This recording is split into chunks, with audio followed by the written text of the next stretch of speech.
Hi, this is Ken and Michelle Bass. And you're listening to the Resilient Parenting Podcast.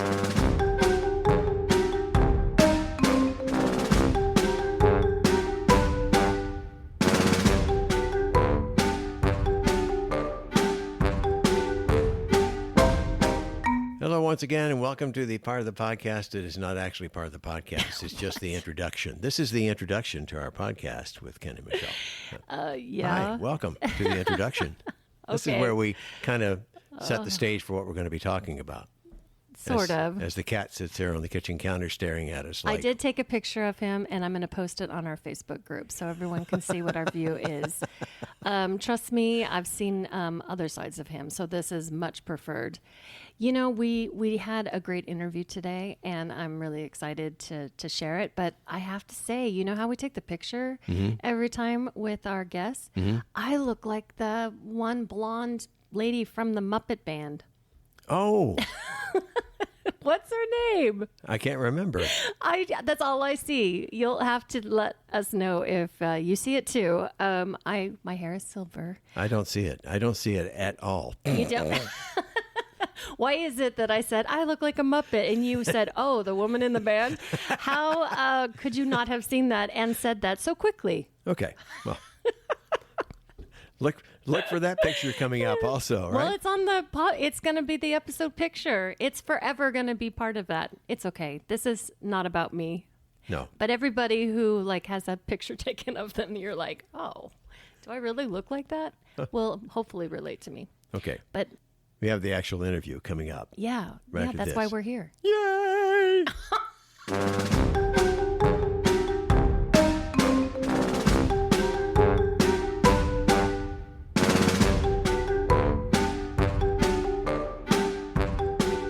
Okay, today we're talking with Michelle Batton, trust-based relational intervention educator and program manager for Safe Families for Children with the Lutheran Community Services Northwest. That is a mouthful. How do you put all that in one name badge there, Michelle?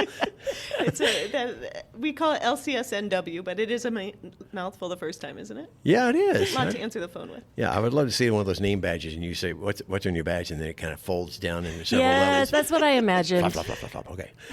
Okay. Well, anyway, thanks for joining us today. Yes, so excited. So Michelle and I have known each other for quite a while. We always run kind of in the same circles, wouldn't you say? Yes. So tell us about what you do at... the Lutheran Community Services Northwest? Yes, but specifically... LCSW? Well, we can start there, and then we can focus on the Safe Families. Lutheran Community Services Northwest, LCSNW, is a nonprofit in Northwest United States. So Oregon, Washington, and Idaho. We're over 700 people, but our tiny office in Boise is 3 full-time, part-time, and a couple interns. So we're a tiny office compared to the rest of our organization. And our mission is hope, justice, and health, and we serve all people in our office is in the Treasure Valley, and that's the area we serve in Idaho. And we provide a variety of social services with the intent on people helping them live their best lives. Very nice. An example of the social services you provide. For our office in Boise, we provide work with Safe Families for Children and a program called Parent Cafe. There's also other Lutheran Community Services in Washington and Oregon does homelessness, refugees, lots of other areas where people have social service needs. And I'm familiar with Safe Families. I actually think it is a fabulous program. So can you tell our listeners about it? Yes, I am excited to work with Safe Families because it's finally that prevention side. We've crossed over because of both of our work in the foster and adoptive world. But this is finally prevention work, and that's really exciting. Safe Families is a program where we get to work with volunteers throughout the Treasure Valley, and we build ministries and churches who wrap around vulnerable families to keep kids out of the foster care system. So we think every parent deserves a chance to have support, no matter their circumstances. So you can imagine that if a family has, I'm trying to think of different situations, if a family is just got back on their feet and they are dad finally has a job and newborn gets sick and their car breaks, like they're just one step from being able to pay their bills and get evicted, right? Yeah. And for me, we all have crises. All of us, But yeah. I pick up my phone and call the people who I know are there for me. Right. And there are a lot of people who are socially isolated, and the result is they don't have anyone to call in that crisis. Well, there's always the old statement too about one paycheck away from being homeless. That's it. Yeah. And so do you pay your bill to get the car fixed so you can get your baby to the hospital, or do you pay, like, which way do you go and what choice do you make? Or we also have families who mom's having a baby and already has another child, and who takes care of the child while she's having that baby? Because if she's a single parent, and for whatever reason, and doesn't have a social support system, those kids go to foster care. Or I think about another situation where parents are doing Uber runs, right, in the evening. Who's going to take care of those kids? That's neglect if you leave your children alone, but you're working to pay the bills. Right. It's such a hard place to be when you need to make your basic needs and be a parent, and there's only one of you. Right. Or even if there's two of you, there's two of and those you're in some of running those around. situations.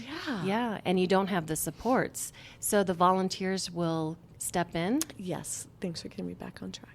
The volunteers step in and wrap around the families. So there are opportunities for anyone to really be involved. We have host families who can take children for hours or months. Sometimes children will live with another family for several months.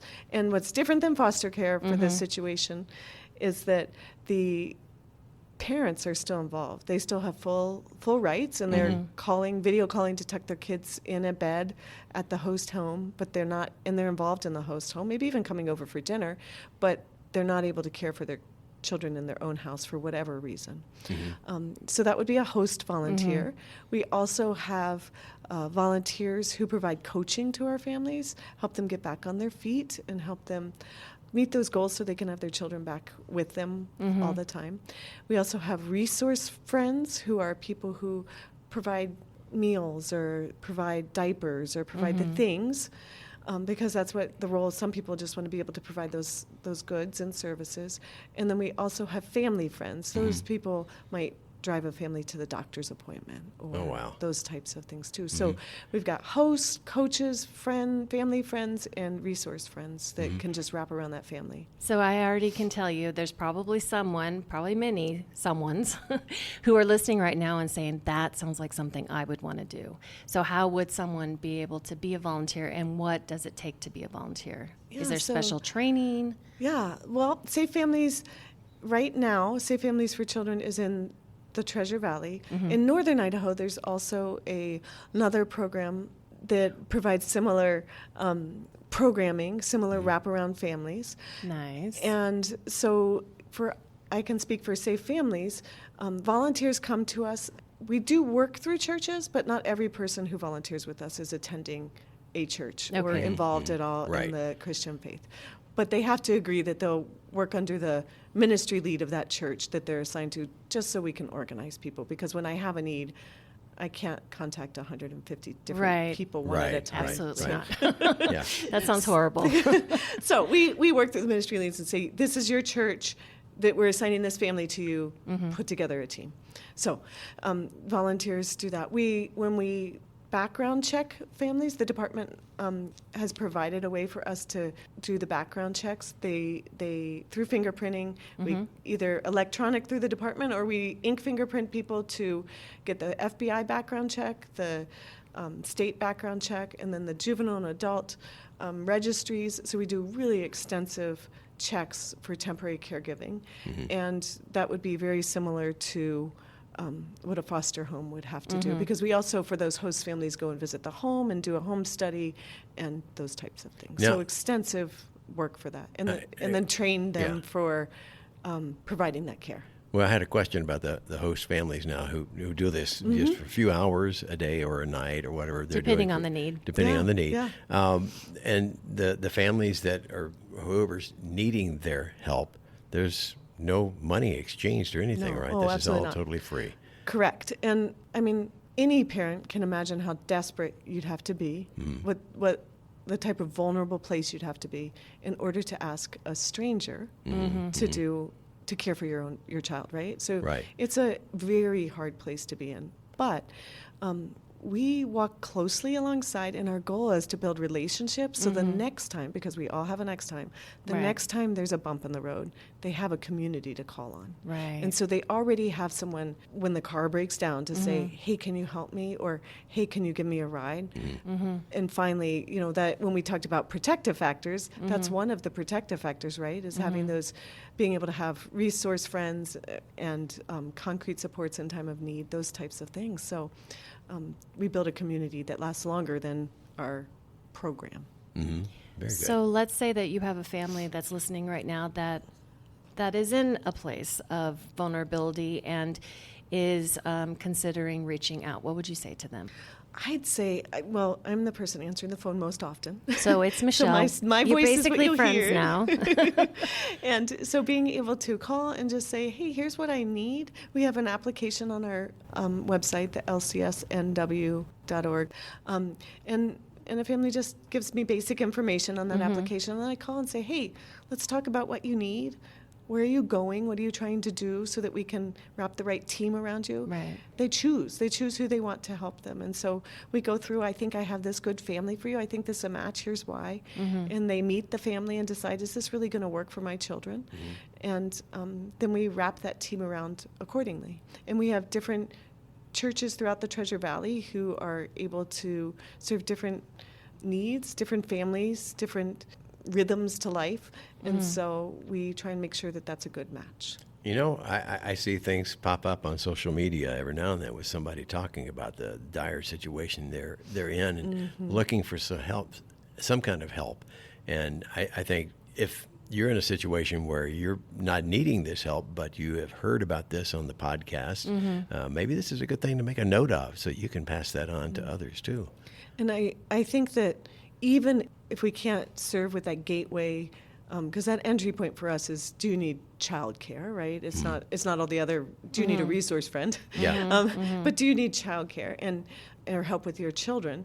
And I think that we can find other resources as well. So calling, we're able to support families on their journey of trying to access those concrete supports in time of need. So that's the other piece to that. I'm actually just thinking something came up, and I don't know if you've, so let's say that's a family and they have a dog or a cat that they can't take care of. Is that something that families have been able to, or is that... It's funny you bring that up, because I think there's some people in the office who'd really like to start a nonprofit for cats and dogs. But that actually is, I mean, just to make people aware that in talking to agencies who deal with people who are unhoused, that is one of the number one reasons they're not in a shelter, is because they have an animal they don't want to be parted with. So, and we don't have homes for adults. We're not a shelter in that way. So that's just important for families to know. But we do provide for the kids, but no cats and dogs. Oh. What if someone said, hey, I would be able to foster a cat or a dog? There's some liability things we haven't wrestled through, right? Okay. So what happens if your kid gets bit? Oh, gotcha. Okay.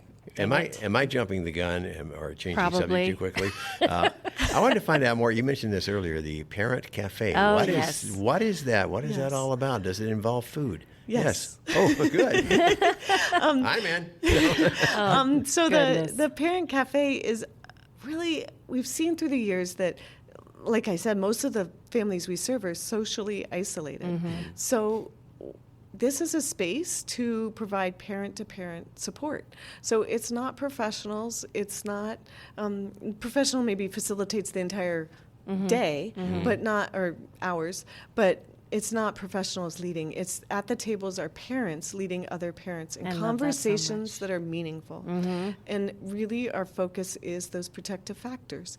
And so we provide food, childcare, and these conversations, meaningful conversations, to look at those protective factors and examine how can we build those in our lives, and what can we do to build up our families. So I actually attended one. It was online. Yeah, the Law Cafes. Yeah, and it was fabulous. it was just, it had a certain structure to Yes. it to really create safety for all the participants.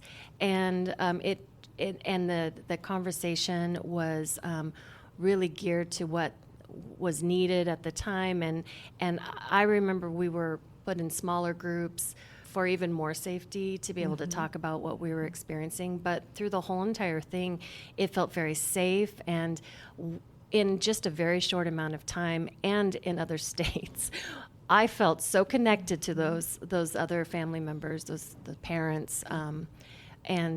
So is that an option too? Let's say we have some family that is in a rural area that can't, did I say that right? Rural? Rural. Yeah. Rural. It sounded weird coming out. Okay. Okay. Oh, shoot. I started the dog. Ken the dog. Right. Okay. Stop. Oh, sorry. I gave the mom look. Yeah, you did. Mom/wife look. Okay. Okay. So that, because I know it's in person, is there also a virtual? Yes. So Be Strong Families is the facilitator of parent cafes through the United States. So they do have that online option. We recently had over a dozen people in the Treasure Valley trained for parent cafe facilitators. So each of those people could run a parent cafe. The truth is it takes 5 or 6 people behind the scenes to make each one work. But we are able to, there's additional training in order to do the online portion of that. Okay. But I do know that we have people who are eager to move this across the state. Oh, nice. Idaho Association for the Education of Young Children. You did it. It's so many That's vowels. I think that's the acronym is harder for me because there's so many vowels. I have trouble with acronyms. I can't even say acronym. Okay. So anyways, they were trained, and they really are hoping that they can bring this statewide and do it. We are starting here because it takes our whole tiny team to run one parent cafe. We're going to start in an evening, Monday or Thursday. We haven't quite nailed down which night. But we have a location that is hoping to provide the childcare, an eating space, a meeting space, and the whole How the whole often? thing. How often? Once a month. Once a month. Okay. Yeah, once a month. So- And parents who attend will be able to be trained as parent leaders in the cafe, nice. and their time will be compensated for. Nice. So when is that kicking off? In April. And Okay. TBD, to be determined on the exact date, because the location, we're working closely with them to decide what night works best for them with the things they have going on in their building. So if someone's listening, well, hopefully someone's listening, but they're Hello? interested. Hello? Is this mic on?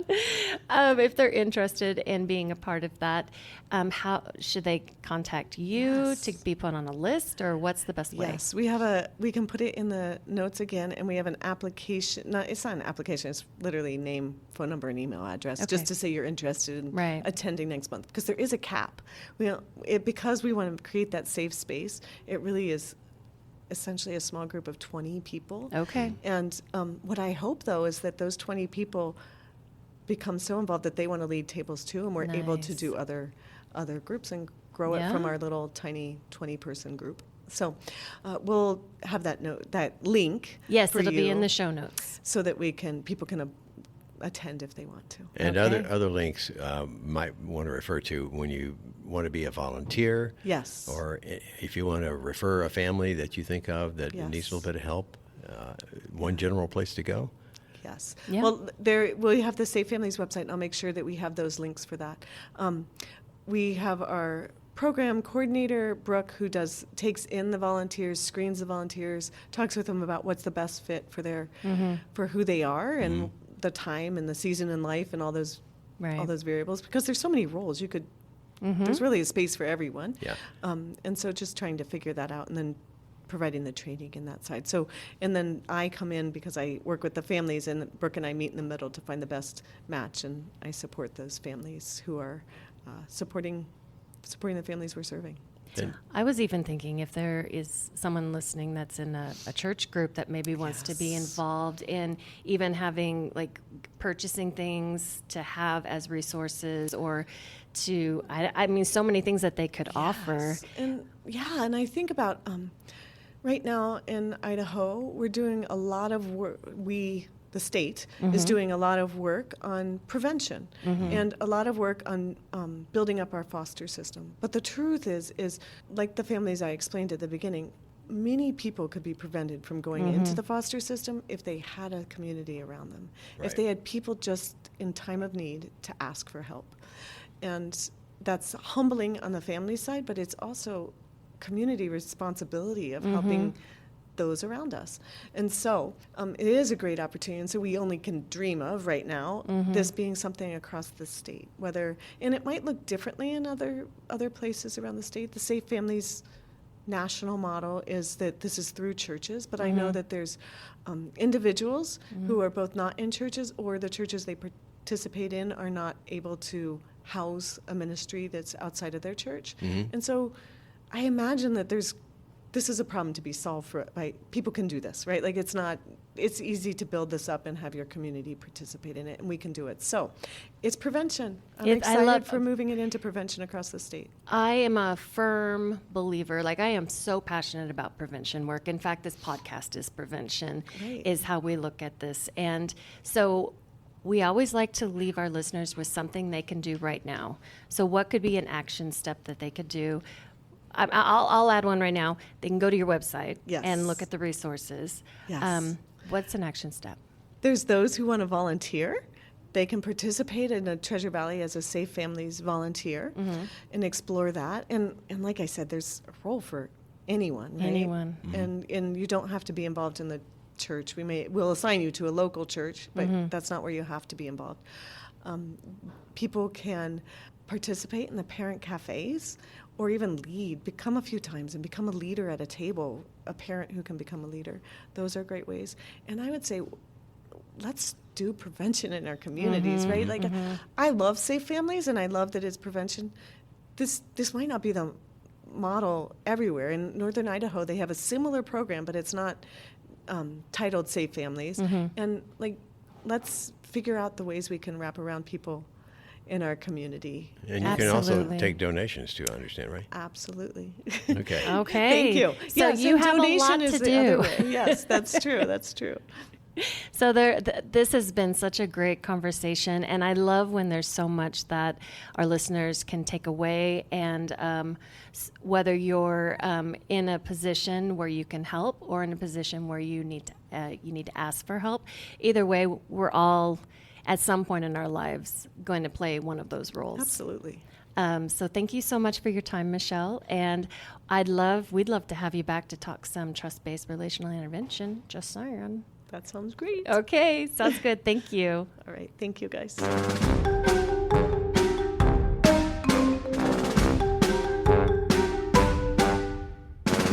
This podcast is brought to you by the Idaho Children's Trust Fund.